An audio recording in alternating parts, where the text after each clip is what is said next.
Bonsoir, monsieur, bonsoir. Merci de votre fidélité, de vous respecter encore ce soir. Ce mercredi, sur la télévision du Monde, 21h-23h, nous faisons le tour de l'actualité. Et ce mercredi, l'actualité est principalement dominée par le lancement des budgets dans l'ensemble du pays. À Ebola, c'est le ministre des Finances en personne, Paul Moutazé, qui a procédé au lancement du budget dans la région du Cameroun sur les autres régions. Ce sont les chefs de mission issus à la fois du ministère des Finances, accompagnés des responsables du ministère de l'économie, de la planification, de l'aménagement du territoire, des marchés publics et de bien d'autres cadres que ces cérémonies de lancement des budgets ont eu cours sur l'ensemble triangle national. Rappelons que le budget du Cameroun pour l'exercice 2021 a été arrêté à la somme de 4 865,2 milliards de francs CFA, un budget en augmentation de 400 milliards de francs CFA par rapport à 2020, puisque l'année 2020, le budget était de 4 409 milliards de francs CFA. Qu'est-ce qui peut à la fois justifier l'augmentation de ce budget, mais au-delà de cette augmentation, comment comprendre les améliorations ou alors les innovations du budget de l'exercice 2021, bien plus? Que faut-il comprendre dans la feuille de route mise en branle par le ministre des Finances, Paul Moutazé, qui a prescrit la rigueur dans l'exécution des budgets pour l'année 2021. En plus de cette rigueur, Paul Moutazé a parlé de la réduction du train de vie de l'État, peut-être une rhétorique, dans laquelle nous ne manquerons pas d'y revenir dans le cadre de cette émission de tout au clair. Au-delà de cela, le ministre des Finances a également recommandé d'éviter la dépense pour la dépense, mais d'être véritablement dans l'efficacité de la dépense pour l'exécution efficiente des projets du budget d'investissement public sur l'ensemble du pays. Voilà quelques recommandations issues de cette cérémonie de lancement, qui a paru pour sur l'ensemble du triangle national. Et à raison de cette cérémonie, nous avons fait le choix de nous consacrer à cette problématique budget 2021. Qu'est-ce qui a véritablement changé? C'est donc Ali également à discuter dans le cadre de cette émission de tout au clair sur la télévision du Monde. Nous parlerons d'économie et pour le cas, nous avons plusieurs acteurs qui nous accompagneront ce soir dans le cadre de ce débat sur la télévision du Monde. Parmi eux, des acteurs politiques, des journalistes, mais au-delà aussi des acteurs du milieu économique camerounais. Ces messieurs vont nous entretenir pendant ce moment imparti à ce programme de tout au clair sur la télévision du Monde. Vous savez, votre émission serait être interactive. Justement, nous vous invitons à nous écrire à travers nos différents points d'accès 6 99 54 15 66 6 99 54 15 66, c'est le code d'accès, ou alors écrivez-nous directement sur notre page Facebook LTN TV officielle. Vous ferez partie, mesdames et messieurs, de la grande famille de tout au clair dans le cadre de ce programme talk show du soir sur la télévision du Monde. Et parmi nos invités de ce soir, c'est un acteur politique du mouvement pour la renaissance du Cameroun, le MRC. Lui, c'est Alex Ngebi, que nous avons le plaisir de recevoir ce soir de plus. Alex, bonsoir. Bonsoir, millions de téléspectateurs, de personnes que sur ce soir sur la télévision du Monde. Un bonsoir particulier aux amis politiques incarcérés, notamment au président qui arrive à terme de son mandat, c'est-à-dire qu'il soit libéré dans les jours à venir. Donc, un bonsoir particulier à lui, un bonsoir particulier à François Paul et maman Simone Thérèse, tout le monde. Merci à vous, Alex Ngebi. Autre acteur, juste à votre droite, Alex Ngebi, cette femme politique aussi, mais c'est parce que du Rassemblement démocratique du peuple camerounais a déplacé Jean-Claude Youfis, c'est sa main. Bonsoir. Bonsoir, M. Frédéric. Bonsoir à l'ensemble des co-panélistes et bonsoir à vos millions de téléspectateurs. Le Rassemblement démocratique du peuple camerounais vous remercie d'être venu une fois de plus sur le plateau de Merci à vous, Jean-Claude Fils Youf, d'être avec nous ce soir. Je rappelle que vous êtes un militant du Rassemblement démocratique du peuple camerounais. Un acteur du milieu de l'économie au Cameroun, fédérateur de choix. Il a d'ailleurs fait ses preuves dans cet univers de l'économie au Cameroun. Le docteur Dikoumé Mbonjo, économiste de projet. Bonsoir à vous et bonne et heureuse année 2021. Merci.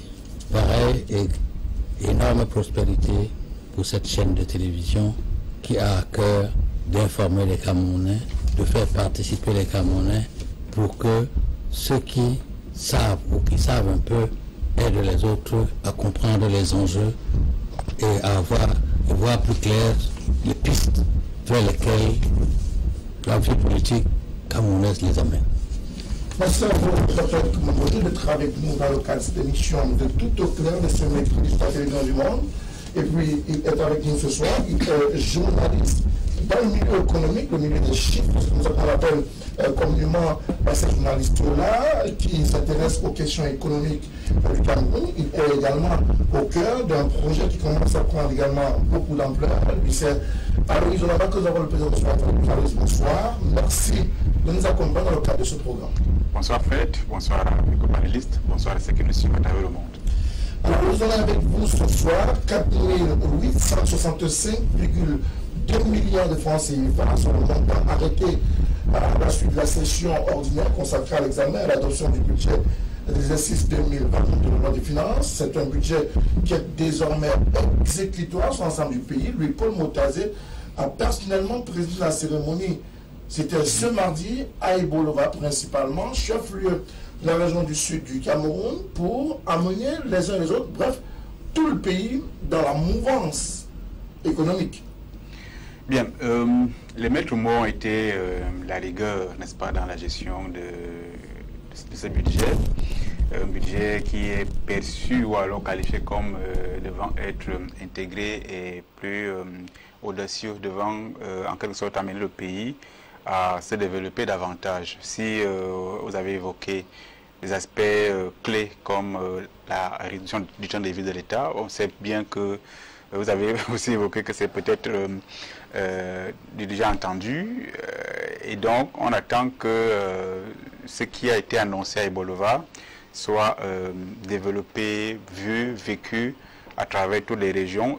J'espère que, et là je pense que c'est le voeu de plusieurs Camerounais, que les projets ne seront pas annoncés en grande pompe pour qu'à la fin de l'exercice, qu'on nous dise que dans telle région on avait peut-être prévu 12 projets et qu'à la fin on se retrouve avec 7 ou 2 seulement qui sont réalisés, comme c'est le cas à Ezeka. C'était le cas à Ezeka l'année dernière où on avait 12 projets, il y avait 12 projets, mais à peine 7 ont été réalisés. Donc je dis, le budget là, il a été annoncé, il est désormais effectif. Attendons que, invitons les acteurs économiques locaux, n'est-ce pas, à être autant résilients qu'actifs et compétitifs. Alors, Jean-Claude, un budget plutôt ambitieux pour le Cameroun en cette année 2021. Oui, un budget très ambitieux. Il répond même déjà d'abord aux attentes du parachèvement de la mise en place des institutions de la décentralisation. Vous vous souvenez que les assises du Grand Dialogue National prévoyaient un transfert de dotation de l'ordre de 15% du budget. Le président de la République le président de la République, son Excellence, M. Paul Biya, a eu à démontrer que les conseils régionaux qui viennent d'être mis sur pied et qui vont connaître les installations au total le 22 janvier prochain vont avoir du grain à moudre. Parce que ici, quand on fait des calculs, à 15%, on devait être autour de 482 milliards. Nous en sommes à l'ordre de 590 milliards, ce qui nous ramène à une proportion congrue de près de 18%. Donc, ce qui veut dire que sur l'aspect budgétaire, déjà, en termes de volonté politique, il y a bel et bien un cap qui est fixé et qui est donné. Bon, maintenant, tel que M. Aloïs Onana le disait, il y a ce qu'on appelle la maturation des projets. Parce qu'en fait, lorsque les projets n'arrivent pas à leur maturation, ils ne sont pas faciles à pouvoir mettre en œuvre ou bien à être financés. Et aussi maintenant, n'oublions pas que nous ne souhaitons pas que l'année 2021 nous amène encore à un budget rectificatif de la loi des finances à cause des cas de force majeure qui peuvent également contraindre l'État à faire un certain nombre d'ajustements et dans certains projets qui ne sont pas considérés comme importants, mais qui peuvent être non essentiels par rapport à l'urgence qui se pose. Donc, on espère une année 2021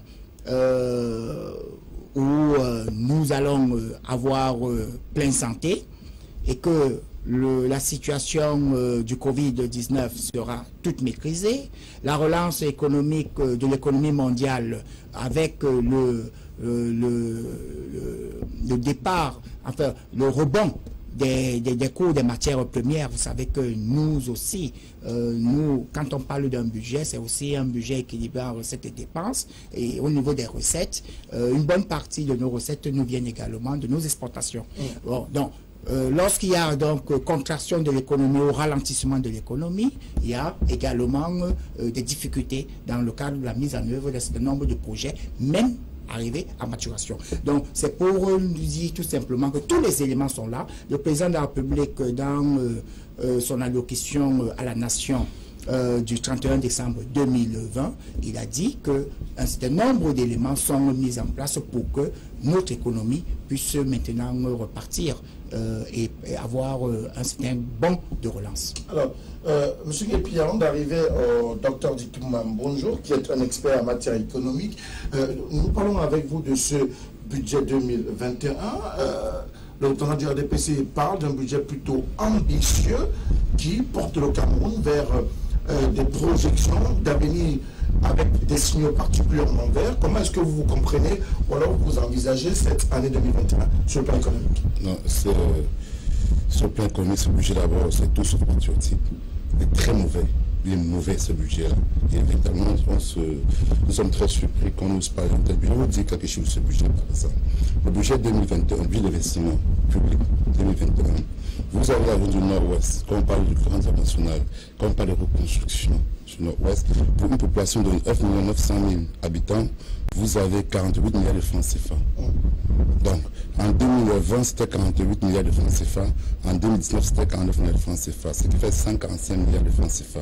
Au sud-ouest, pour une population de 1 500 000 habitants, vous avez en 2019 47 milliards de francs CFA, en 2020, 25 milliards de francs CFA, en 2021, 37 milliards de francs CFA, un total de 110 milliards. Maintenant, je vais laisser tout ça. Je viendrai dans le région du Sud, où je suis acteur politique. Pour une population de 700 000 habitants, 750 000 habitants, vous avez en 2009 149 milliards de francs CFA. En 2020, vous avez 153 milliards de francs CFA. Et en 2021, 195 milliards de francs CFA. Pour un coût global de 487 milliards de francs CFA. Donc, j'aimerais qu'on nous dise, qu'on explique aux Camerounais, comment est-ce qu'on peut parler de statut spécial pour les régions anglophones, comment est-ce qu'on peut parler de reconstruction, et on vante au peuple camerounais qui a une amélioration budgétaire, qu'on peut avoir une relance économique par le budget au niveau du nord-ouest, du sud-ouest, et que à partir des investissements qui vont être consentis au nord et au sud-ouest, il se peut qu'on ait une solution à cette crise anglophone. Comment va-t-on expliquer à un anglophone les raisons pour lesquelles est-ce que le nord-ouest a 37 milliards de francs CFA, le sud-ouest a 37 milliards de francs CFA et le nord-ouest a 48 milliards de francs CFA, tandis que le sud à lui seul se retrouve avec un budget de 195 milliards de francs CFA. Et le centre, qui ne produit presque rien, à 336 milliards de francs CFA. Le littoral, qui est le poumon économique du Cameroun, a 63 milliards de francs CFA en 2021. Comment est-ce que le RDPC et son gouvernement peuvent soutenir tel budget? Et quand on parle de reconstruction, on vous dit que la crise nous va être résolue quand on a donné 18% de dotation, tel qu'a fait savoir monsieur, on parle de ce pour le RDPCC. J'aimerais qu'il m'explique comment est-ce que les 18%, le sud-ouest ou le nord-ouest peuvent se retrouver à 48 milliards de francs. Donc je vais donc dire que ce budget-là, c'est le budget d'investissement. Tout est détaillé. tout est détaillé. C'est pas que les transferts, les dotations seront transférées aux collectivités territoriales, mais la construction des écoles qui devrait partir aux collectivités territoriales, l'agriculture, la pêche, qui devrait déjà être aux collectivités territoriales, tout est budgétisé. Donc on nous explique comment est-ce qu'on peut dire à un anglophone en pleine crise aujourd'hui, les raisons pour lesquelles, parce que le Nord-Ouest se retrouve avec 48 milliards de francs CFA contre 195 milliards de francs CFA pour le Sud. Merci beaucoup à vous, Alex Nguebi, pour cette première réaction. Donc, pratiquement bon job. On ne va peut-être pas rentrer dans la rigueur un petit peu CMRC autour de l'ambition de ce budget, de la non prise en compte des réalités du terrain, mais il est un fait. En 2021, le budget est arrêté, voté, aujourd'hui mis en route dans un contexte marqué à la fois par la pandémie Covid-19, mais aussi par des crises sécuritaires dans les régions du nord-ouest et du sud-ouest du Cameroun, et même Boko Haram qui revient avec des attaques sporadiques ça et là, et la situation assez particulière à la frontière avec la République centrafricaine. Je comprends votre préoccupation, mais avant d'y arriver, je voudrais dire trois choses sur ce budget 2021 de l'État camerounais. Premièrement, je me réjouis qu'enfin le gouvernement ait, contraint ou non, été en mesure de produire un budget selon les pratiques internationales. Un certain nombre de choses qui étaient cachées dans le budget de l'État sont à découvert là aujourd'hui. Il y a une rubrique dans les investissements qu'on appelle les investissements non identifiés, 50 milliards. C'est là que se cache la générosité du chef de l'État. C'est-à-dire qu'on programme des choses, on met les montants, on ne sait pas ce qu'on va faire avec. Donc dès qu'il y a quelque chose, on dit, il a fait ceci, il a fait ça. Mais il y a mieux. Il y a une rubrique qu'on appelle les provisions. Okay. C'est dans deux rubriques. Ça fait 300 milliards. Les provisions, comme n'importe qui peut comprendre, mais en économie, c'est un sens précis. On redoute quelque chose et on prévoit que, comme c'est la générosité du chef de l'État qui dirige cette affaire-là, en général, on n'en rend pas compte. Ça veut dire qu'on revient, il en fait ce qu'il veut. Donc, en même temps que la présentation, il reçoit les chiffres comme ça. Oh, c'est ça la réalité de ce budget. De première année, après un gros échec à DSE. C'est horrible parce que ceci et cela. Et donc, comme on a fait un diagnostic précis, on oriente différemment. Et donc, cette orientation différente, on va la retrouver comme les principaux indicateurs de budget de cette année. D'accord. Il n'y a pas cela. Et j'ai dit plus grave, non seulement il n'y a pas ça, mais on voit très clairement que le budget qui nous est présenté dans l'orthodoxie manque de vision. Il manque de vision. De vision. On aura le temps de revenir sur cette vision. Je voudrais davantage que vous reveniez sur la question pour comprendre un budget dans un contexte difficile, si vous permettez que je m'exprime ainsi. Il y a la pandémie Covid-19 qui continue de sévir. Il y a les crises sécuritaires au nord-ouest, au sud-ouest, à l'extrême nord du Cameroun, mais également à la frontière avec la République centrafricaine. Oui.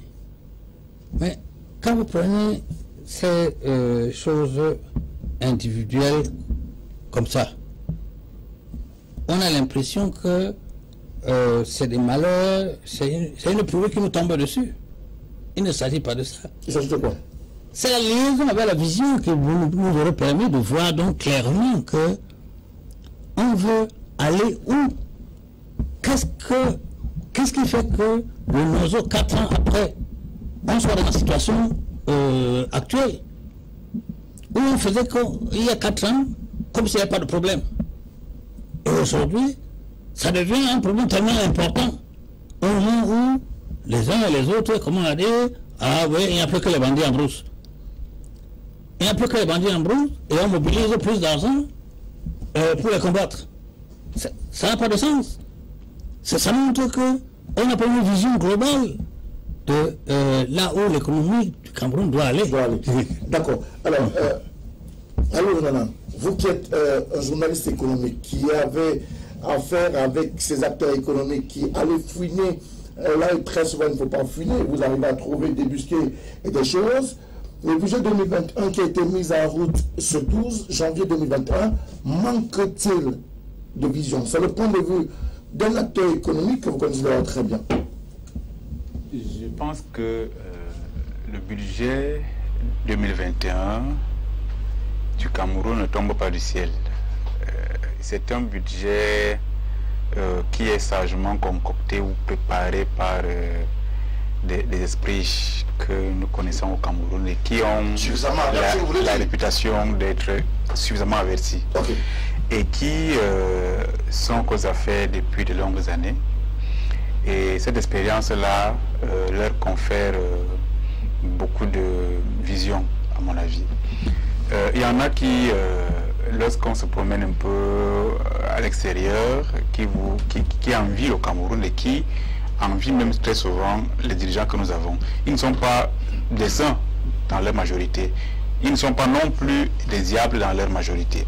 Et donc, au niveau de ceux-là qui sont en charge des questions financières, la remarque que nous faisons, c'est qu'au niveau des idées, il y en a en abondance. Si le Cameroun mettait en application tout ce que des gens qui conçoivent ces projets, qui conçoivent son budget, ses budgets, et sincèrement, je pense que on figurait parmi les pays les plus développés. Au niveau idéal, au niveau stratégie intellectuelle, ce n'est pas ça qui peut faire défaut au Cameroun. Au contraire, je pense qu'il y en a qui sortent même pour aller faire des constructions à l'extérieur et ils sont hautement salués. Donc, sur ce budget-là, je pense qu'ils savent très bien ce qu'ils font. Et même, il faut... C'est un budget qui est voté au lendemain d'un échec cuisant, le rappelait le docteur Mbonjo. Il est la suite de l'échec, permettez-moi l'expression, cuisant du DSE, le document de stratégie pour la croissance et l'emploi, qui a été évalué et qui malheureusement a dû être abandonné pour passer à autre chose.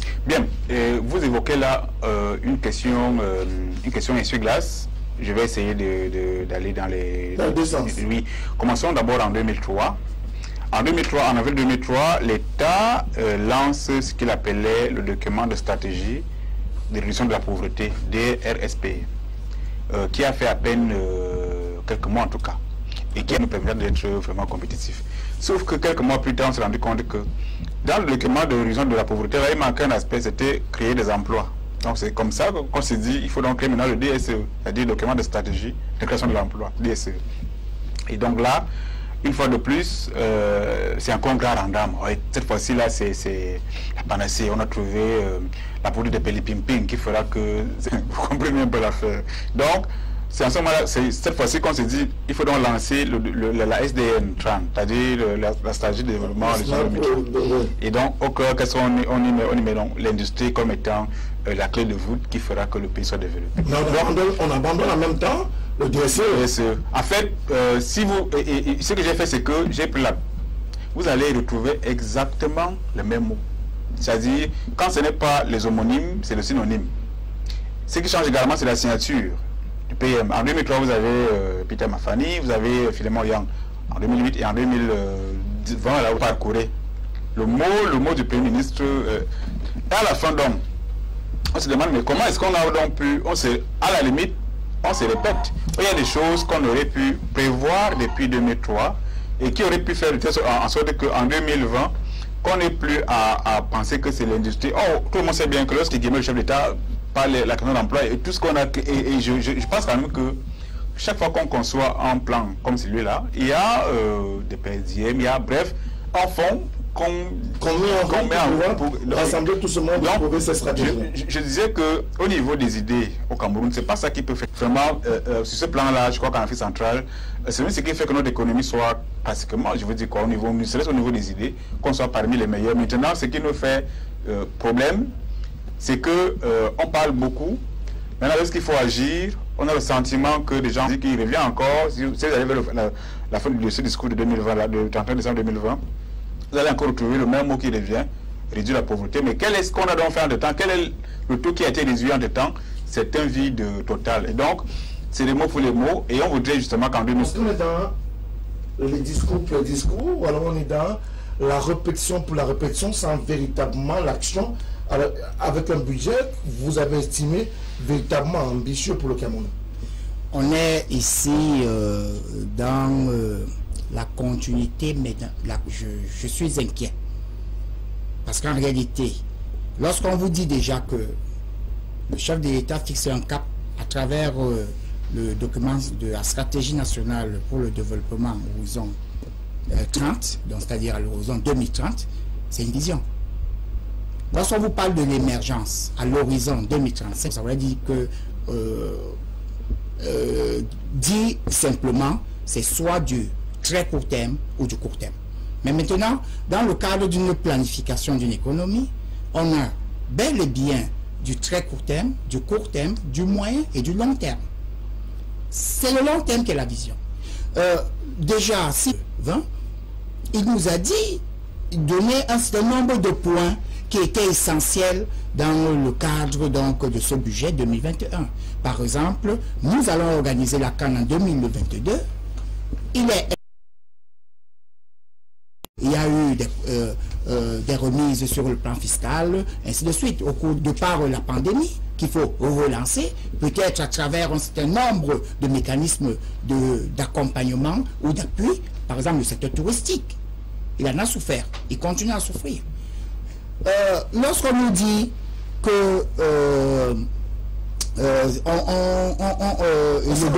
est-ce que malheureusement on n'est pas allé d'un échec à un échec, mais qu'on est plutôt allé d'une moyenne vers une forte moyenne? Mais on est vraiment en... Est-ce que vous ne reconnaissez pas déjà que le DSE qui a été brandi au Camerounais, qui a été appelé la résilience, et peut-être il nous parle aujourd'hui de relance économique à travers la SDN? Non, mais c'est une continuité. C'est-à-dire que, je vous prends un exemple simple. Si nous voulions faire durant les 10 dernières années, le Cameroun a connu des infrastructures qui vont nous conduire à une autonomie énergétique. Mais les infrastructures qui jusqu'ici n'ont pas donné la plénitude de ce qui est attendu d'elles. Non, non, c'est pas qu'elles n'ont pas donné la plénitude. N'oublions pas que nous sommes également en train d'évoluer. Ou le départ en retraite, parce que nous vivons un peu plus longtemps. Et pour vivre un peu plus longtemps, ça voudrait dire qu'un certain nombre de conditions de vie se sont améliorées, sinon on meurt tôt. Alors, en retraite, ça montre que nous sommes, même sur le plan de l'indice du développement humain, en plein essor, en pleine évolution. Donc, alors, la démographie a fait, et nous avons été tout simplement mis en situation où il fallait doubler cette capacité de production. Nous nous félicitons par exemple que voilà le barrage de Natikal qui est en pleine construction aujourd'hui et qui va apporter une autre bouffée d'air interconnectée d'énergie électrique à un réseau global avec une capacité maintenant qu'il peut avoir incitation de production de l'énergie du privé et ces privés qui peuvent vendre ces énergies. Donc c'est à partir de ces éléments-là. Si vous n'avez pas une production énergétique nécessaire, vous ne pouvez pas avoir des industries. Donc moi je dis que le document stratégique pour la croissance et l'emploi a bel et bien apporté des résultats comme il espérait. Souvenez-vous que le président, oui, pour chuter, souvenez-vous que le président de la République, à plusieurs discours, nous donne les statistiques de création d'emplois à chaque fin d'année. 400 000, 500 000, ce qui est alloué pour le président de la République n'est pas... oui, c'est-à-dire qu'on met là et qui n'est pas sous contrôle. Moi, je vous dis par exemple que sur le plan microéconomie du privé... vous avez déjà eu un rapport de contrôle compte. Il faut tout simplement demander... S'il vous plaît, monsieur, s'il vous plaît. Alors, Alès Nguépi, est-ce qu'on est dans la perspective de la résilience avec 2021? la perspective de la relance économique. C'est d'ailleurs ce qui a été mis en avant par le Premier ministre du gouvernement lorsqu'il était devant les parlementaires en fin de... La thématique, je ne vais pas parler mais je vais faire ça plus tard, on ça pour l'instant. La relance économique, il faut l'énergie, il faut un certain nombre d'agglomérats. Ce n'est pas parce qu'on le dit qu'il y aura relance économique. Tout un système qu'il faut. Pour l'instant, je ne suis en train de parler du budget 2021 et de maintenant, ce qui m'intéresse. Ce budget-là n'a rien à voir avec la relance économique. Rien du tout. Rien. C'est quand même un système macroéconomique et microéconomique qu'on met en place bon état. C'est-à-dire que l'énergie, l'emploi, la monnaie, c'est toutes ces choses-là. C'est quand même une politique budgétaire et monétaire qu'on met sur pied. Donc pour l'instant, je ne parlerai pas de la relance économique. Je vais parler du budget. Je vais vous dire quelque chose. C'est un chiffre le budget. On fait comprendre que le budget du Sud, de manière générale, en 2021, était de 195 milliards de francs CFA. Le budget du Nord-Ouest était de 48 milliards et du Sud-Est 37 milliards de francs CFA. Mais quand on regarde ce budget-là, on pense qu'au Sud, les gens vivent bien. On pense qu'au Sud, l'État investit dans le Sud, ce qui n'est pas le cas. Parce que dans le Sud, il y a des disparités qui se passent pour le port de Limbé, qui n'est pas appliqué. Donc, normalement, si on met demande d'argent sur le port de Kribi, on aussi peut mettre aussi une demande d'argent pour construire le port de Limbé. Ce n'est pas le cas. Donc le nord-ouest, le sud-ouest et le nord-ouest est délaissé. Donc un peu de 5 milliards de francs CFA. Voici maintenant. On vous dit par exemple, il y a une ligne budgétaire, la ligne budgétaire numéro 170. Hein? On vous dit la construction d'une clôture BDE à la commune de Beijing, 50 millions de francs CFA. On vous dit la construction de la clôture de la brigade de Médonissa, 67 millions de francs CFA. Ça fait 130 millions de francs CFA qu'on donne avec du thème pour les écoles. Mais on s'en va construire 2 clôtures à Médonissa à plus de 122 millions de francs CFA. Voilà ce qui m'intéresse en tant qu'homme politique. Voilà ce qui m'intéresse. Est-ce que ce budget est équitablement reparti? Pas du tout. On vous dit, dans le processus de décentralisation, tous les communes ont 500 millions de francs CFA. Donc là, qui va constater Mévelé 3 milliards et demi, qui va permettre, donc, du thème en but de 1,5 milliard. Tout à fait du thème. Oui, du thème à 1,5 milliard, mais il y a 3 milliards et demi qui vont à Mévelé. Mévelé, donc on va construire là, Mévelé. Il n'y a aucune transport d'électricité qui devrait relier les boulevards et Kribi. Pour le courant qui est à du thème. Mais là où c'est produit à Mévelé, c'est un village, c'est le groupe qui est à Mévelé. À Man, c'est le groupe qui est à Man. À Ambam, c'est le groupe à Kyoso. À aucun moment depuis 2020, on a dit aux autres d'abord du thème que ça, à aucun moment on a prévu la construction d'un transport devant relier dans les boulevards pour l'avoir du thème. Voilà des choses, parce qu'on parle de budget, on va commencer à parler des choses là. Donc, je parle de ce qui est réel, du factuel. Comment va-t-on lui expliquer à quelqu'un qui a man, à Ambam, qu'à l'heure actuelle, d'ici 2 heures du matin, ils n'ont pas le courant, pour le voir routier, depuis longtemps. La route qui relie Ambam et Olamze n'est pas habituée. On va pas faire l'émission sur la... Non, c'est pas du budget, je suis un politique. Ce qui va d'Ambam à Olamze n'est pas bitumé. On a réservé par du thème à 200 millions de francs CFA pour l'entretien routier. On s'en va donc dans le Dja Lobo qui a pris le Dja Lobo, on a réservé combien? 67 milliards de francs CFA pour les routes, pour le budget des routes. On a réservé à Samilima. C'est moins de 30 km. Vous devez d'abord aller à Ebolova, vous devez vous rendre par la suite au Carrefour Sam, dans le centre, après vous devez vous rendre à Samilima. Comment peut-on construire tel budget et on délaisse toute une partie d'une population? Et je suis dans le sud, mais on met sur pied des budgets que personne ne va pouvoir identifier ni contrôler pour quitter de la vallée du thème de Man, qui est frontalier à l'océan, pour se rendre à Kribi.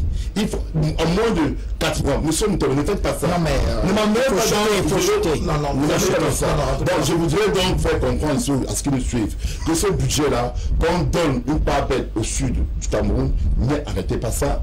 Parce que quand vous allez même du côté du Dja Lobo, il n'y a aucun investissement conséquent Vous allez du côté ce comme en 2020, quand vous avez ce comité cadastral. Pourtant, c'était dans le budgétaire de 2012. Donc, on est en train d'allouer de gros budgets dans le point du Sud pour faire croire aux populations camerounaises, ou bien pour faire croire à ceux qui sont là-bas que le pouvoir public prend soin d'eux, c'est qui n'en est absolument rien, parce que le Sud reste l'une des régions les plus désenclavées pauvres. Je vais vous dire, c'est le plus beau bâtiment d'Ambam. Vous avez fait un tour en bas, le plus beau bâtiment en Bambam. Si on sort les deux hôtels résidentiels qui sont en bas, toutes les finances d'Ambam, c'est le plus beau bâtiment d'Ambam. Tous attenants dans le sud, toute une région, au même titre qu'ils ont délaissé le sud-ouest et le nord-ouest du Cameroun, au même titre qu'ils sont en train de délaisser le littoral. Nous savons que cette politique budgétaire qui a été mise sur pied pour 2020, que les gens tendent à vouloir vanter, que le NPC n'arrive même pas à expliquer leur budget qu'ils ont mis sur pied, est un faux de cette document de stratégie, le patriotisme économique. Voilà des faits qui ont été présentés par un acteur politique qui vient du Sud et qui relève quelques manquements de son point de vue. Je vais répondre à votre question. Mais je veux que vous commencez à parler je vais répondre à votre question. Mais je voudrais clarifier un certain nombre de propos qui ont été tenus là par les uns et les autres sur cette affaire de vision. Le budget est un projet. Et vie du projet. C'est ça qui permet de dire est-ce qu'on tient la route ou on ne tient pas la route. Et quand on regarde, et lui, son développement tout à l'heure, dans la gestion budgétaire, on parle du plan. Et le budget est l'exécution du plan sur une année. Ce n'est pas l'inverse. Ce n'est pas un ensemble de budgets qui font le plan. C'est le plan qui détermine ce qu'on doit faire pour le budget. Que des investissements soient faits dans tel des que vous appelez le patriotisme économique. Le patriote qui est en BAM, qui produit de la banane, du plantain, qui n'a pas de route, alors que les boulevards. Comment tu vas faire pour que le patriotisme économique vienne suppléer le plantain qui pourrit dans les champs? Et qui va au Gabon? Et donc, voilà le handicap. Quand on n'a pas de vision, on fait donc des choses. Mais si on réussit, comme les comptables disent, si tu ne sais pas compter, tu peux savoir si tu grandis, si tu restes sur place, si tu... Je dois répondre. Votre problème de patriotisme économique. C'est pas le mien. Non, c'est des recommandations. Quand je dis que... Budget 2021. Je dis que ça manque de vision. Donc il n'y a pas de patriotisme économique derrière. Le patriotisme va être une stratégie pour qu'on se comprenne bien. Quand vous êtes en situation où, comme là, on a encore des secteurs économiques, soi-disant pour les favoriser. Moi, j'ai commencé ma vie dans une institution publique qui s'appelait le CAPME, Centre d'assistance aux petites et moyennes entreprises. Nous avons, dans les années 70-80, affaire. Mais dans cette affaire-là, on savait que on monte les projets, les gens ont les agréments. Mais qu'est-ce que ces agréments permettaient de faire? Ils permettent sur le trottoir qu'on appelle aujourd'hui à bloquant. Hein? À bloquant. Pas la bloquant. On dit que c'est des opérateurs économiques qu'il faut amener. Mais c'est une structure qui dépend des exonérations. Il faut interdire cette exonération douanière, ça veut dire importer. Et on fait comme si on ne comprend pas ça. On va bien faire. Mais comme on ne sait pas où on va, il devient des obstacles sur le chemin même où nous voulons aller. Donc le patriotisme économique, c'est un grand thème qui est dans cette... Mais dans notre pays, quand on va dire aux Camerounais à l'administration camerounaise. Il y a des véhicules qui sont montés au Cameroun. Prends ça comme voiture de service. Le ministre là qui parle de patriotisme économique, il va accepter. C'est ça le patriotisme économique. D'accord. Mais également, ces spécificités, qu'est-ce qui va fondamentalement changer aujourd'hui que le budget est mis en route? Alors, ce qui doit logiquement changer, c'est un budget, je vais reprendre le terme du ministre Motazé, mais un budget, il a parlé de solide, de compétitif et surtout intégré, et à être utilisé par nos gouvernants, est un bel aspect qui a pourtant marché ailleurs. Je vous prends un cas. En Inde, il y a une entreprise là-bas qu'on appelle Tata Motors. Tata Motors fabrique des voitures, fabrique des véhicules. Alors pour que Tata Motors s'impose aujourd'hui au point de tutoyer les barons du monde, il a fallu que l'État indien l'accompagne et passe des commandes chez Tata Motors. Aujourd'hui, ils sont devenus parmi les meilleurs. Les véhicules, je pense que l'un de leurs véhicules doit coûter entre moins de 5 millions de voitures parce que l'État l'accompagne. Donc quand on parle de qu'est-ce qui va changer, votre question, lorsqu'on parle dans une économie, un budget qui doit être intégré. L'intégration là veut dire qu'il faut faire la promotion du patriotisme économique qui a deux volets en vérité. Il a deux volets. Il a deux volets. Le premier volet est défensif. C'est-à-dire quoi? Vous avez évoqué Donald Trump avec l'Amérique d'abord. C'est-à-dire que vous n'allez pas nous amener les choses qui vont venir soit du Mexique, soit de Chine, soit de Russie. Non, c'est d'abord l'Amérique d'abord. Et une fois donc qu'on a dit l'Amérique d'abord, c'est qu'on donne d'abord le pouvoir financier, tout ce que vous voulez, aux entrepreneurs locaux. Maintenant, le second volet du patriotisme économique, il est offensif. On donne des moyens, on crée des champions nationaux, on les aide à se développer, à devenir des champions chacun dans son secteur. Un peu comme le cas, je vous parle tantôt de Tata Motors. Il n'y a pas que Tata Motors, je peux encore vous prendre notre cas qui a bien marché. Je vais les prendre parce qu'ils sont chez nous également. Olam. Olam a débuté en 89 et c'est un mot qui est un mot hébreu qui veut dire aller au-delà des frontières. Et comment on fait pour aller au-delà des frontières? Ils ont vu l'accompagnement de leur État. C'est comme ça qu'aujourd'hui, l'année dernière, il y a la campagne cacaoyer 2017-2020, ils ont acheté 61 000 poussières, des millions de tonnes de cacao. Donc, juste derrière Madame Kate Photo, qui était à 69 millions de tonnes. Voilà les gens, lorsque on dit il y a le patriotisme économique, c'est qu'il faut les deux volets en question, les mettre en place. Et non plutôt faire seulement des fameuses exonérations, parce qu'en fait, elles nous coûtent cher. En 2017, le MINFI parlait d'à peu près 605 milliards de pertes, parce que nous avons au total 405 exonérations, parmi lesquelles environ 307 qui concernent seulement la TVA. Donc en vérité, on ne peut pas, si on passe sur cette base-là.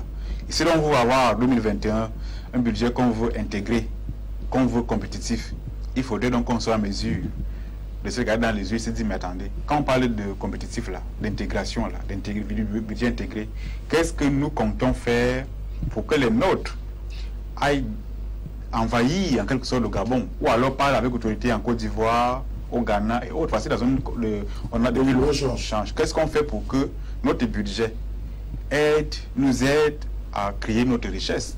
Si ailleurs on a conçu peut-être l'histoire de Volkswagen, la voiture du peuple, et j'ai rencontré des amants qui me disaient en fait, il y en a qui travaillaient même pour rien, pourvu que cette voiture-là permet à l'économie de redémarrer. Il faudrait donc en vérité, si on veut une économie compétitive, si on veut un budget intégré, tout ça là, il est question qu'aujourd'hui, le temps de vie de l'État, comme on évoque chaque année, on va en parler tout à l'heure, et qu'il y a de la peine à se faire voir, tout simplement. Et donc,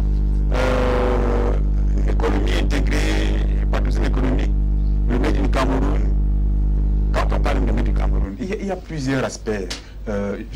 J'ai évoqué un aspect tout à l'heure, l'énergie. L'énergie constitue une épine au pied de tout entrepreneur, au moins à Douala ou à Yaoundé. Faites seulement un tour dans la zone de zone économique. Parce que même vous ne pouvez pas passer par là et ne pas trouver des groupes électrogènes ronflants. Il me souvient encore une année, je l'ai souvent dit ici, une année où un des, je ne peux pas le citer, supplié les pouvoirs publics. Il a demandé, il a dit ça, donnez-nous l'énergie électrique. C'était une prière. Comment voulez-vous mettre en place une industrie, la fameuse SDE-Intran, alors que les gens continuent à acheter du carburant pour alimenter les groupes électrogènes. Alors, y a-t-il un véritable Made in Cameroun à promouvoir? C'était le vœu du Premier ministre du gouvernement devant les parlementaires, et même dans les explications qui ont couru à travers le pays durant la journée de ce mardi, on a réitéré cette volonté de voir un Made in Cameroun être mis en avant.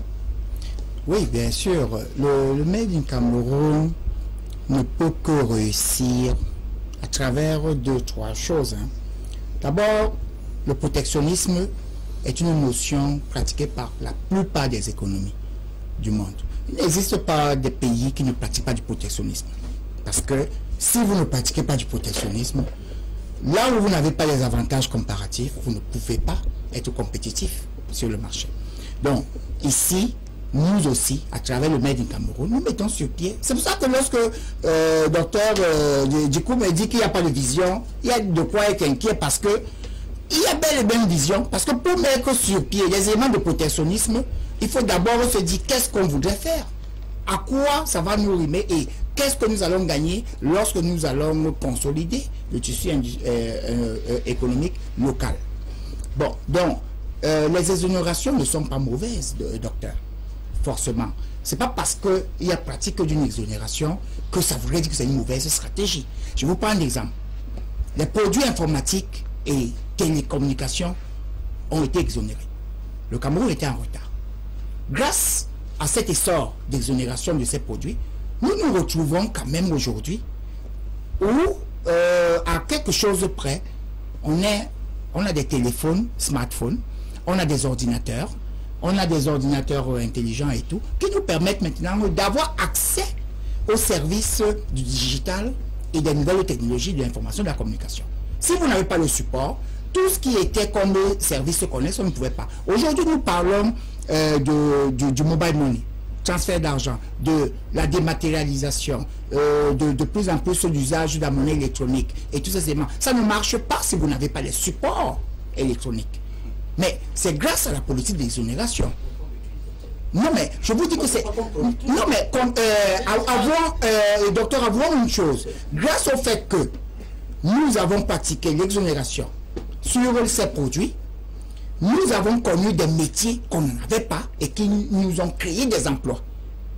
C'est de ça dont il s'agit. Et à partir de ce moment, ceux qui disent que le document stratégique pour la croissance et l'emploi n'a pas fonctionné, je suis inquiet parce que le secteur des télécommunications est parmi les secteurs qui ont créé un très grand nombre d'emplois au Cameroun. Vous savez très bien que le rapport du gouvernement sur la question du DSE était on n'a pas atteint les résultats. Alors lorsqu'on n'a pas atteint les résultats, c'est soit on a échoué, soit on a réussi. Exactement. Mais on n'a pas atteint les résultats lorsque on est en train de faire évoluer les objectifs. Alors, et qu'on vous dit que les objectifs et les ambitions ne font que être croissants. À partir de ce moment-là, moi je salue l'humilité du gouvernement qui trouve que, et c'est là où le président de la République a souvent la célèbre phrase, beaucoup de choses ont été faites et beaucoup de choses restent encore à faire. Donc finalement on est sur la même ligne, on est au point de départ. Donc pour répondre à M. Ales Ngepi, très rapidement, parce que il fait, je ne sais pas si c'est l'amalgame ou bien c'est un problème de non-maîtrise de ce qu'on appelle les budgets d'investissement public sur le plan local. Parce que ce n'est pas tous les budgets d'investissement public qui entrent dans le cadre de la collectivité territoriale décentralisée. Donc, lorsque l'État vient mettre sur pied un investissement qui est national, on va vous dire que c'est un budget d'investissement public, mais ce n'est pas le budget de la collectivité territoriale décentralisée. Mais ça va gonfler les chiffres de par les dotations allouées à ce secteur. Il faut qu'on se comprenne bien. Par contre, si M. Ales Ngepi sort les investissements publics d'ordre de l'État en ce qui concerne l'État et non sur le plan de la collectivité décentralisée locale, il pourra maintenant avoir les éléments de comparaison. Ça, c'est de 1. De 2, il peut aussi se poser la question de savoir, en termes de productivité du secteur et la quote-part qui est reversée comme rétribution, on en est où lorsqu'on en demande à tel niveau. Ensuite aussi, il doit aussi se poser la question de savoir, par rapport à la vision de l'État et à l'orientation, ce secteur et ces différents secteurs d'activité, on est en train d'aller à une forme de spécialisation de la productivité locale. Où on va par exemple dire que voilà par exemple les projets du cacao, de la transformation du cacao au niveau de la vallée du Thème. Donc on avait évoqué le cas ici. C'est parce que le Cameroun qui produit pratiquement 160, disons 210 000 tonnes de cacao par an, voudrait transformer à terme plus de 50% de son cacao. Le Brésil, par exemple, a atteint cet objectif à 100%. Le cacao brésilien ne sort plus. Mais maintenant, il faudrait que nous soyons à même. Lorsqu'on parle donc du Made in Cameroun, donc j'ai parlé du protectionnisme pour le Made in Cameroun, je vais aussi parler de la mentalité pour le Made in Cameroun, et je vais aussi parler maintenant du transfert des technologies pour être capable de mettre sur pied des produits qui vont correspondre à la demande locale. Le producteur camerounais, le petit producteur camerounais qui est au cœur de la stratégie du gouvernement aujourd'hui, au cœur même de ce budget, est-il pris en compte par le budget? Pas du tout, pas du tout. Avant tout, je vais vous donner un petit mot à mon ami. C'est que votre budget ne répond à rien. Au Libéral, là-bas, que ce budget en 2020, 700 millions de francs CFA. 700 millions de francs CFA au Libéral. Quand vous parlez, vous voulez faire un amalgame entre budget. 700 millions de quoi? 700 millions de francs. De quoi? De francs CFA. Non, oui, mais s'il te plaît, s'il te plaît, monsieur Eyon. Ne faites pas ça. Construire les écoles, des routes, tout ça, 700 millions de francs CFA. Maintenant, si vous voulez parler du budget de la commune de Libéral, c'est autre chose. Mais cependant, il y a ses conséquences. S'il te plaît, s'il te plaît. Et pour cela, l'État. Il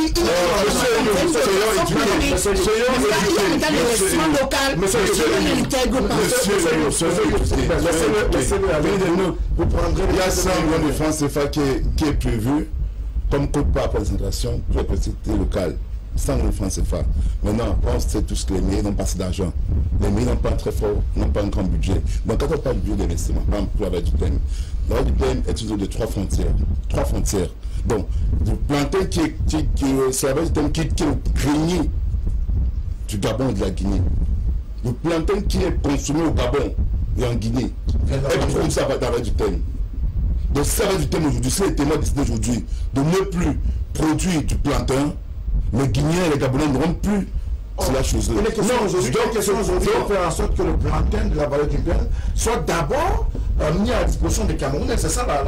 Non, parce qu'en fait, on va en parler sur la relance, on va en parler de relance économique. En fait, il y a la relance économique par la consommation, c'est-à-dire interne, c'est-à-dire qu'on met sur pied des infrastructures qui permettraient que le plantain de la vallée du Thème puisse aller alimenter Samiliva, Kribi, Yaoundé. Mais pour ça, il faudrait des voies, des moyens, il faudrait avoir de communication, des infrastructures qui doivent exister, et de bonne qualité.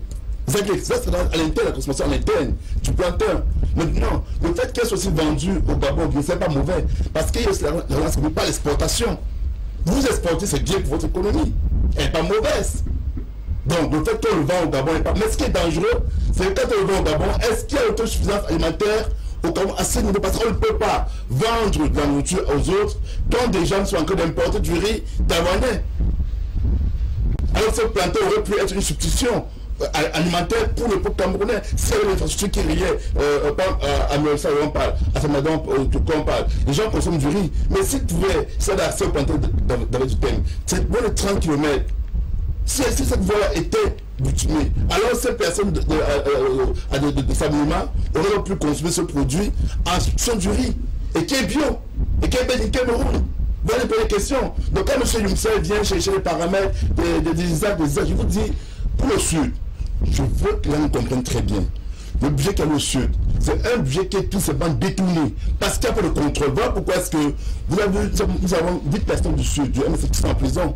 Parce que, non, permettez-moi, non, je vais vous dire, non, pas le rapprochement, je vais faire le rapprochement parce que on sait très bien que ces acteurs politiques sont en mesure d'éplucher le budget d'investissement dans Djalobo. Ils sont aux gens de là-bas, ils sont de là, et peuvent dire que ceci, par la brigade de Mérissa, qui coûte 72 millions de francs CFA aux contribuables pour la clôture, ils peuvent se rendre compte que cette brigade n'est pas construite.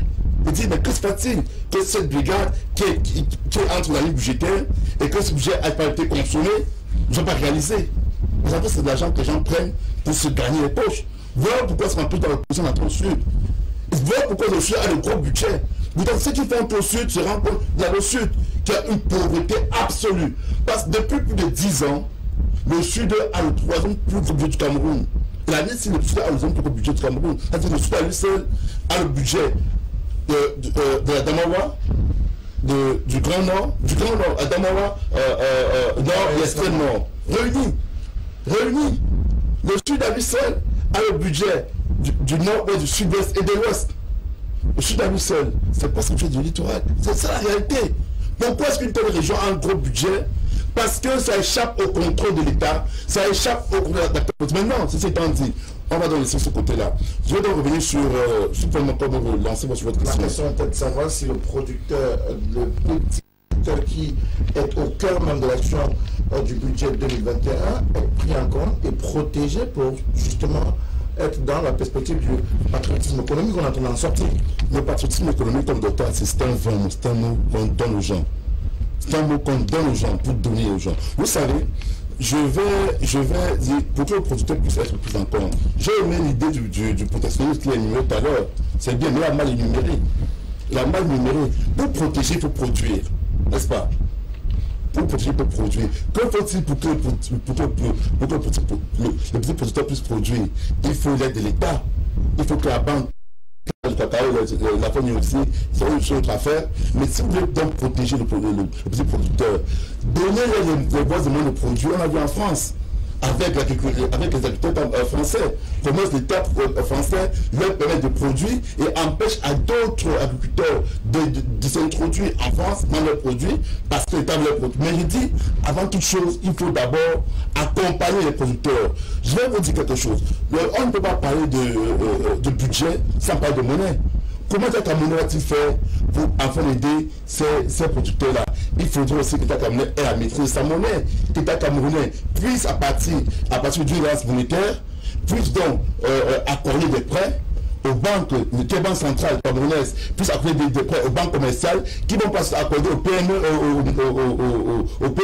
et cela donc prendre un produit remboursé. Et sera donc un cycle qui serait intéressant. Donc, si on peut dire donc, je vais aller sur le plan énergétique parce que quand on parle de relance économique, le Cameroun a eu le DCSE en 2010.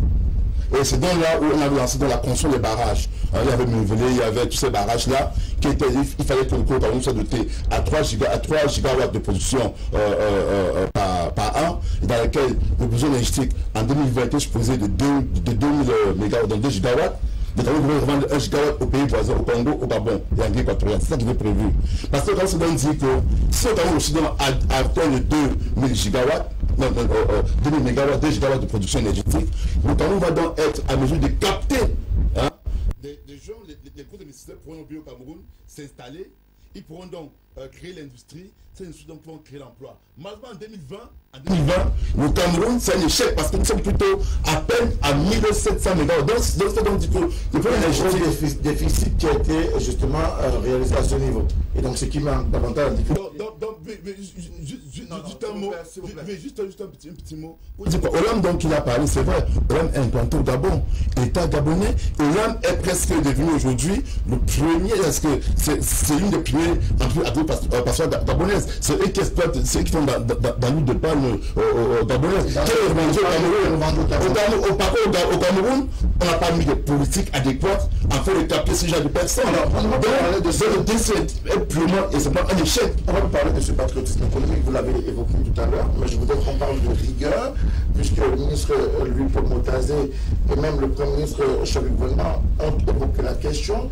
Il faut que le budget 2021 qui est ainsi mis en route soit exécuté, mais dans une rigueur des plus fermes.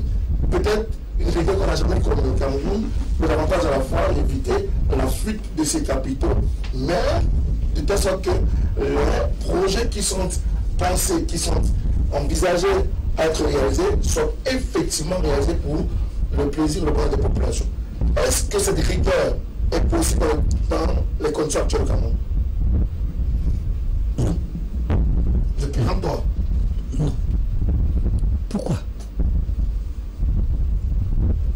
notre économie est une passoire. Et elle est une passoire parce qu'elle repose sur deux éléments qui jouent contre la production locale. Ces deux éléments-là, c'est les exonérations fiscales et l'endettement de l'État. L'endettement de l'État fait que l'État n'a pas la liberté de choix de ses investissements. Parce que les gens à qui il doit de l'argent vont lui dire, c'est ça que nous on veut faire chez toi. On va te prêter si tu fais comme ça. Il va aller. La preuve, dans ce budget, ce qu'on a appelé les grands projets, près de 400 milliards. Il n'y a pas de priorité. Il y a une presse en ligne qui hier a sorti un superbe tableau où il indiquait le niveau d'évolution de chacun de ces projets. Le coût initial du projet, le niveau atteint et le budget 2021. Et on voit dedans qu'il y a des projets qui sont à 90% de réalisation. Il leur manque 10% et on leur donne 5% de budget. Donc il ne veut pas terminer. Et on donne d'autres budgets à des projets qui sont à 5% d'exécution. On ne peut pas faire l'économie comme ça. On fait l'économie en faisant des priorités. L'État camerounais n'a pas de priorité. Et c'est ça la vision. Quand on a une vision, on dit, si je ne veux pas me mouiller, voici comment je dois faire. Nous, on ne sait pas se protéger contre la pluie. Nous jouons avec l'ennemi sur le terrain où il nous attend. Il a parlé de la monnaie. Moi, je ne vais pas entrer dans ce débat-là parce que c'est une autre affaire. Mais l'argent qu'on a, on l'utilise mal. On l'utilise mal parce que derrière, le ciment qui fait le milieu politique camerounais, c'est la corruption. C'est-à-dire le partage de l'État, de l'argent de l'État avec un certain nombre de pointes. Et comme c'est la grande ligne directrice de la politique camerounaise, il est donc normal qu'à chaque fois, quand on parle d'une terme, qu'on voit à qui ça va profiter. C'est comme ça que le budget s'y est fait. Qui va profiter de ça? On a le projet ici. Donc quand on fait comme ça, tu ne peux pas faire du développement. Par contre, il y a deux idées qui me semblent farfelues qui ont été lancées là. Qui sont, la première, le protectionnisme. Nous avons essayé pendant 50 ans, après nos indépendances, de faire l'économie de substitution aux importations. On est encore là. Ça ne marche pas. Ça n'a jamais développé aucun pays. On se développe, certes, en occupant son marché national, mais en vendant à l'étranger. Oh, si tu attaches tes frontières, les Américains peuvent faire, parce qu'ils ont le dollar, qui est une monnaie de référence. Nous, on a quoi? Simple élément que nous avons là. Nous sommes entre deux feux. Là, et le budget annonce ça. D'accord, avec l'Union européenne. Qui sont rentrés dans le nous sommes en train de démanteler un certain nombre de nos protections. C'est de la folie. Quel choix a été fait? Rien n'est dit. Ni dans le discours du Premier ministre aux députés, pour qu'il explique, alors qu'il leur a dit ça. Mais il n'y a pas de choix. Comment on va gérer les deux? Comment on va concilier le libre-échange avec l'Union européenne et le libre-échange avec les Africains. Le libre-échange avec les Africains est un moyen que l'Union africaine a conçu pour dire on crée des marchés sous-régionaux qui vont permettre aux entreprises locales de satisfaire leurs marchés internes et de satisfaire les régions. Et après les régions, on va voir le niveau de compétitivité atteint par ces entreprises-là pour voir si elles peuvent passer d'une région à l'autre. Donc, une croissance. Quelle est notre stratégie à nous? On ne voit pas. Deuxième élément, on a saupoudré des histoires là sur l'agriculture. Pourquoi pas saupoudrer des histoires sur l'agriculture? Monsieur, peut-être une mécanisation digitale. Monsieur Moutoumi, c'est bien de poser le problème comme ça et je vais vous répondre. La bourgeoisie locale a dépossédé les paysans de la terre. Tu as mécanisé quoi? Ces paysans vont fait quoi? Ils vont devenir les ouvriers? Et donc, il ne faut pas jouer avec les mots. On a créé des conditions pour que notre agriculture ne puisse pas se développer. Et ces gens qui ont acheté les terrains là, dans les zones rurales, c'est pas pour faire l'agriculture, c'est pour faire la spéculation. Ensuite, les gens qui vont avoir un projet qui va passer par là, ça va augmenter, on va augmenter le prix et on va vendre. Donc, quand je dis saupoudrage, je pèse mes mots. Le véritable problème est de concevoir une politique agricole qui nous sort de ce dualisme qu'on appelle agriculture moderne, agriculture traditionnelle. Ça veut dire quoi? Agriculture traditionnelle. Elle est condamnée à rester traditionnelle. C'est une maladie infantile ou quoi? L'agriculture, déclaration qui m'a été faite là tout à l'heure, ou un propos qui a été tenu sur le fait que on a exonéré le matériel informatique et ça a créé les emplois. J'ai dit, pour créer une chaîne pour monter les ordinateurs, on a eu l'expérience ici il y a 30 ans avec un tel art de Djekam Chamini. C'est le FOGAP, c'est moi qui vais monter le projet, c'est le FOGAP qui avait financé ça avec la BICIC. Ça ne faisait pas 75 millions. Il a monté son affaire. On a dépensé 1 milliard. On n'a pas l'usine. Et ces ordinateurs n'ont pas marché 6 mois. Il n'y a pas les pièces pour les réparer. Pour les réparer. Donc c'est à ça que c'est l'exonération douanière. De créer des conditions où vous continuez à importer. Oui. Alors, on va avancer à la fois à l'hémicycle ou devant les parlementaires, mais présentement, dans le chef des régions, il faut réduire le train de l'État. C'est un discours réchauffé, j'ai déjà entendu, mais il revient à chaque fois. Finalement, est-ce qu'on est dans une espèce de serpent de mer avec cette affaire de réduction du train de vie de l'État? Une moto sous-préfet. C'est pas mauvais aussi. Encore qu'il y a actuelle, la question qu'on a pu moto dans les termes de gouverneur. À l'époque des terres gouverneurs, ils sont rentrés dans une localité où les voitures sont taxées difficiles. Dans le calme, on peut comprendre. Il allait en moto et la moto peut être la voisine d'une voiture moins solide que tout ce que nous voyons là. Bien.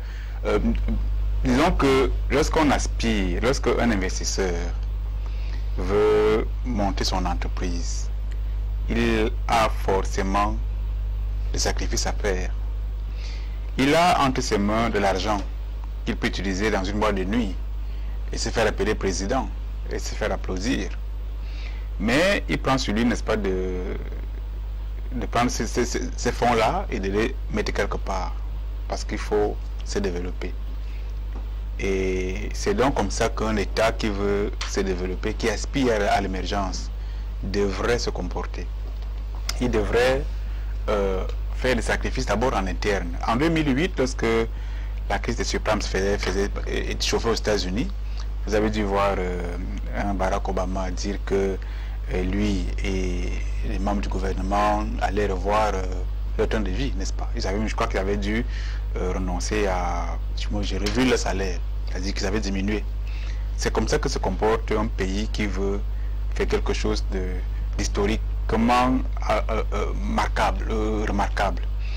Or, chez nous, on a le sentiment que on dit une chose et son contraire.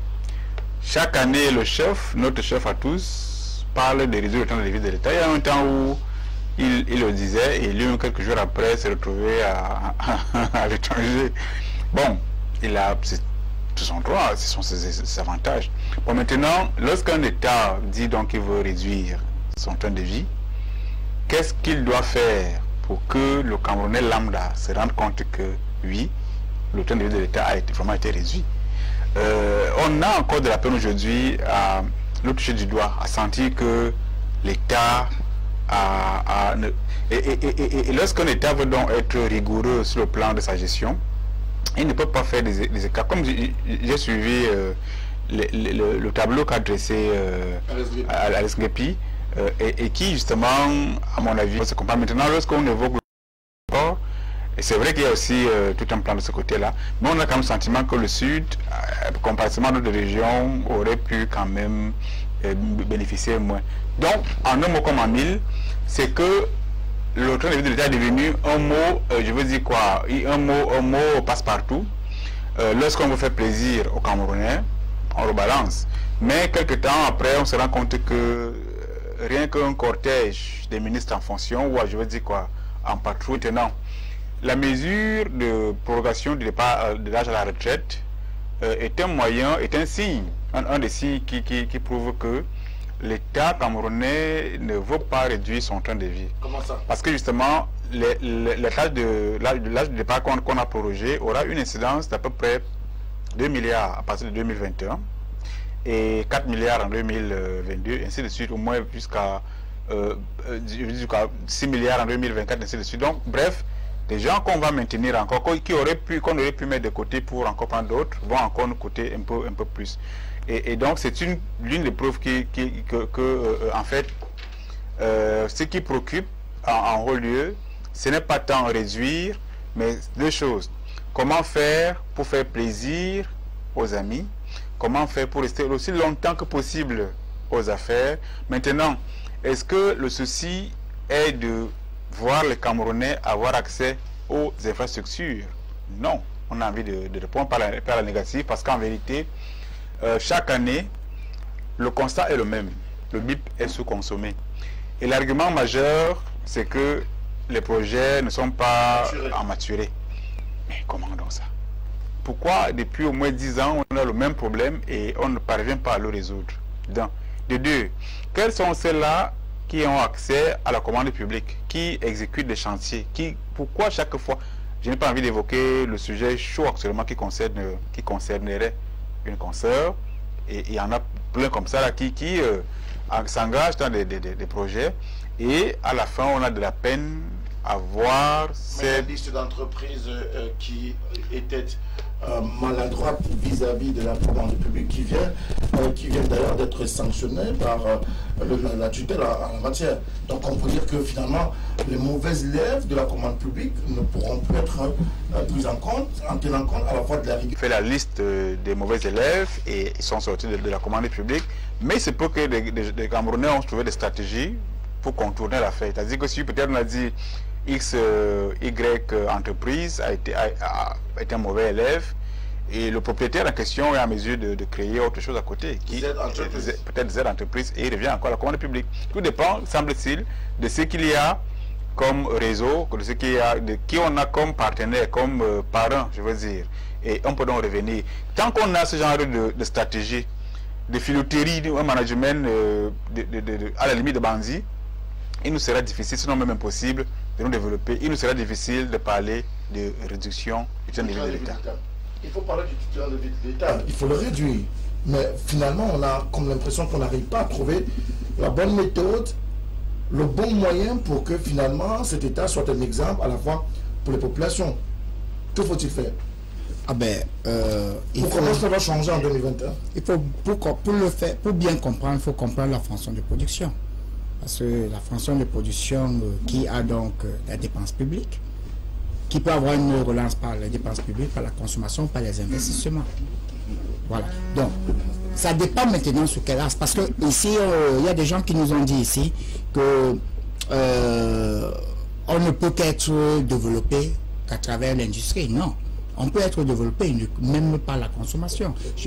Non, on a dit que la vision est de pouvoir nous industrialiser. Mais pour pouvoir nous industrialiser, il nous fallait d'abord un certain nombre de préalables, par exemple, nous rapprocher de l'autonomie énergétique. Et pour nous rapprocher de l'autonomie énergétique, il nous fallait des projets structurants pour la construction, donc, par exemple, des barrages hydroélectriques. C'est de ça dont il s'agit.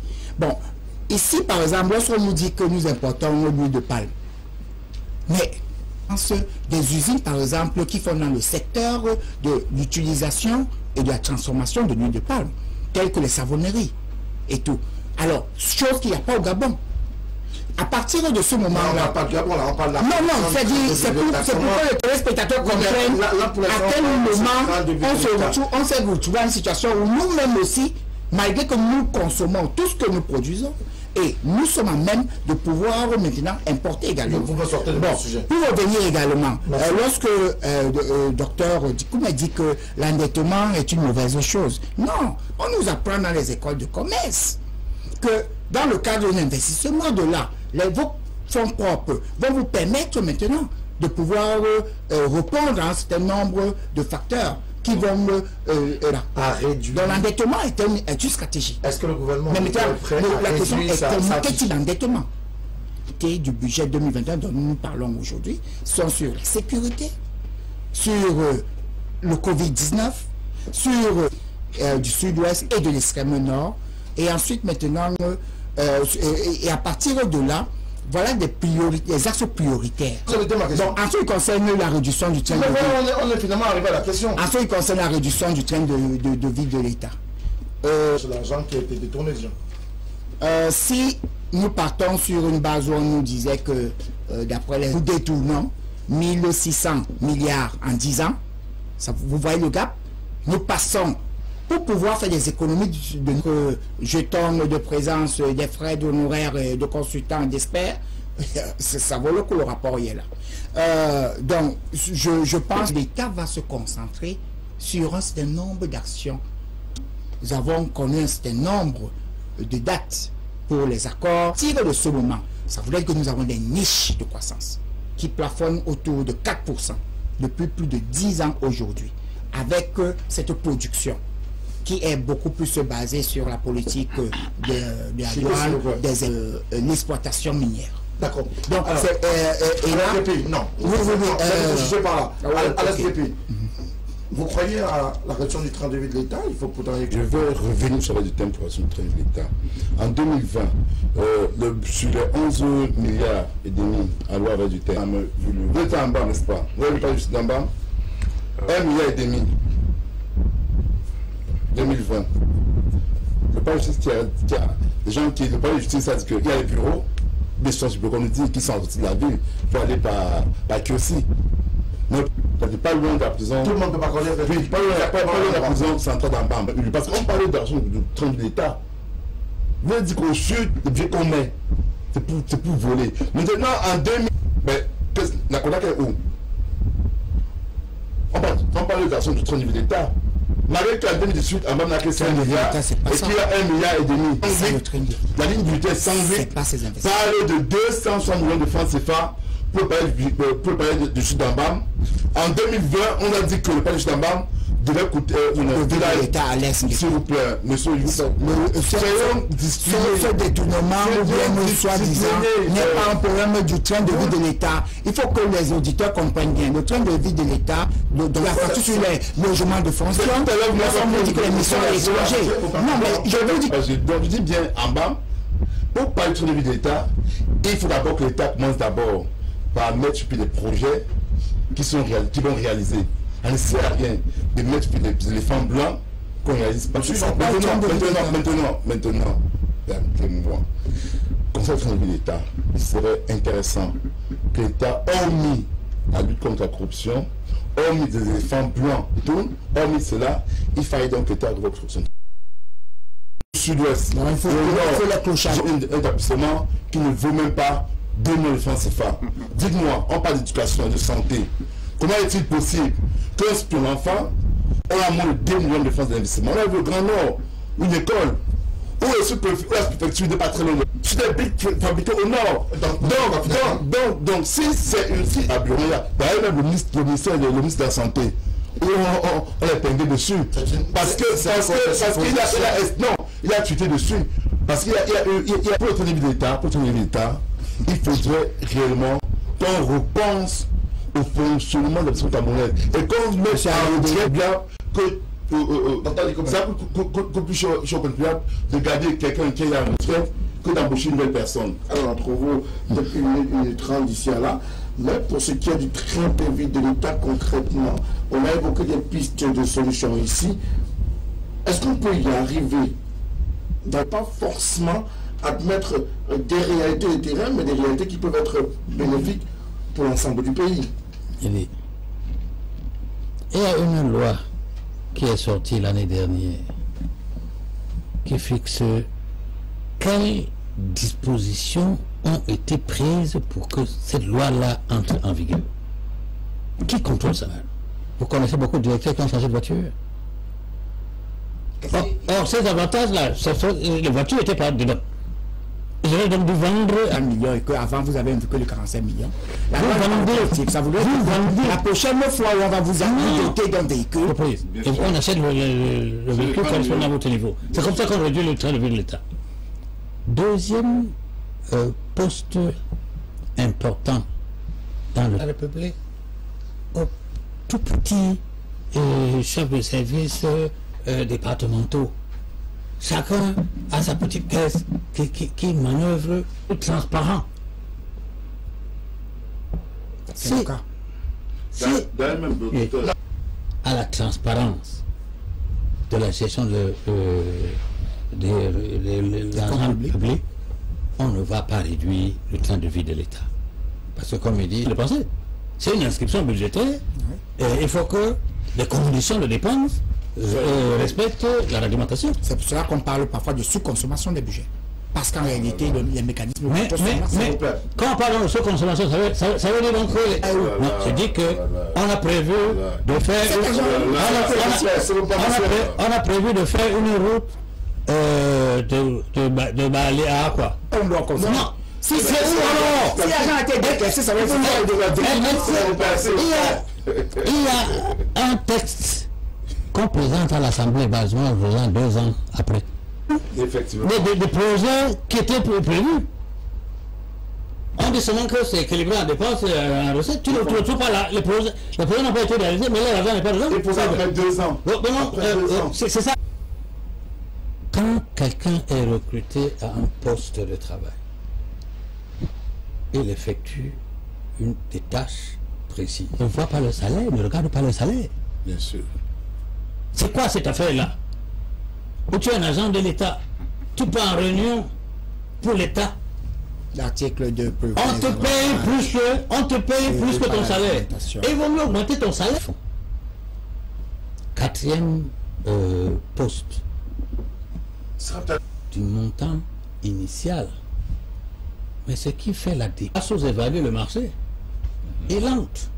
Il commence et bloque le chantier à un moment et dit que avenant. Voilà le train de vie de l'État. Merci beaucoup à vous, docteur. Il nous traite des SMS dans le cadre de ce programme de ce soir. Bonsoir à vous sur le plateau et à tous les téléspectateurs de LTN. Le gouvernement camerounais n'est composé que en fantaisisme, mais seulement en fin d'année, vous ne verrez pas venir faire le bilan de leurs différentes réunions. Conviendrait avec moi qu'avant tout budget, il faudrait un plan, une feuille de route, bref, ils restent dans leur logique. Sur le plateau, je vous suis depuis Douala, le budget ne répond à rien, même ne crée pas d'emploi. Je suis technicien de télécommunications, je l'appelle à trouver un besoin d'avoir plus de précision sur la question. Autre réaction qui nous a été envoyée dans le cadre de cette émission. Bonsoir à vous sur le plateau. Je comprends bien que le plan de reconstruction des régions du Nord-Ouest et du Sud du Cameroun. Et donc, malheureusement, vous n'avez pas d'élu à l'Assemblée nationale. Vous ne seriez pas là pour apporter également vos éléments, vos propositions pour améliorer la chose. Vraiment, vous avez fait le mauvais choix politique. Ne le regrettez pas, c'est Roger Adouala qui nous envoie son message. On ne peut pas faire une relance économique sans maîtrise de l'énergie électrique, car les puissances industrielles, je sais que c'est ce que vous avez dit, ne sont que celles, ne sont pas celles qu'elles devraient être aujourd'hui. Pour ce qui est par exemple de l'énergie électrique, nous, à Batouré, l'enjeu de Batouré qui nous a envoyé son message dans le cadre de cette émission. Bonsoir à vous sur le plateau. Merci pour les endurants son discours. La relance économique est au cœur de ce budget de l'exercice 2021. Va-t-on y parvenir? Nous ne voulons plus les 20 mots, nous voulons au SDN, la stratégie de développement national à l'horizon 2030. Quelles sont ses priorités, quels sont ses objectifs? On sent véritablement être au courant de ce que ces dirigeants veulent de ce Cameroun et même de nous autres Camerounais. Autre réaction qui nous est parvenue dans le cadre de cette émission. Bonsoir à vous sur le plateau. Merci au docteur Dikoumé nous aujourd'hui. Et quelles sont les priorités du budget de 2021? Mais que doit faire le gouvernement de la République pour avoir une économie stable et certainement plus résiliente que ce que l'on donne comme discours au quotidien? C'est une autre réaction qui nous a été donnée dans le cadre de cette émission de Tout au clair. Bonsoir à vous sur l'indéfendable. La politique du gouvernement de la République en matière économique est loin de satisfaire les attentes des populations. Pour ne pas simplement demander l'avis de ces populations à la base, directement par le cadre de cette émission, par une partie à ce programme est pratiquement arrivé à son terme. Bonsoir à vous sur le plateau. Des chiffres, oui, 4 800 et plus de milliards. Où est-ce qu'on les prendra? Comment est-ce que cet argent sera reconnu? Le principe est simple. C'est un budget équilibré en recettes et en dépenses, et très souvent on met tout le monde en contribution pour avoir la recherche de cet argent, et c'est cet argent à la fois qui est récolté, qui est immédiatement en matière économique. C'est comme ça qu'on va pouvoir comprendre cela, et je veux dire, sous le contrôle d'un acteur économique sur le plateau. Alors, nous ne pourrons pas continuer à lire tous les SMS qui continuent d'arriver. Merci à vous. Nous faut savoir qu'il faudrait davantage des sujets comme cela pour qu'ils puissent comprendre les tenants et les aboutissants de notre économie. Merci également à vous de nous accompagner. Monsieur Dikoumé Bonjour parle comme un économiste ou un activiste, je n'arrive pas encore à le cerner car il dit des choses qui sont vision, peut-il mettre côte à côte la vision, un élément de définition de long terme et le budget, un élément de court terme. Comment un budget peut-il avoir une vision? C'est une question qui est posée par un téléspectateur sur la plateforme Facebook. Il y en a comme ça plusieurs. Il y a autosuffisance alimentaire. Les localités environnantes à Yaoundé est si abondante qu'elle alimente même une partie de la ville de Douala, capitale économique du Cameroun. C'est ce que nous dit cet autre téléspectateur dans le cadre de cette émission. Merci à vous, coordinateur de son parti politique. Merci à vous, docteur Dikoumé Bonjour, d'être encore venu ce soir dans le cadre de ce programme. Alors voilà, merci également de nous avoir accompagnés dans le cadre de Tout au clair de ce mercredi. Le temps est parti à ce programme.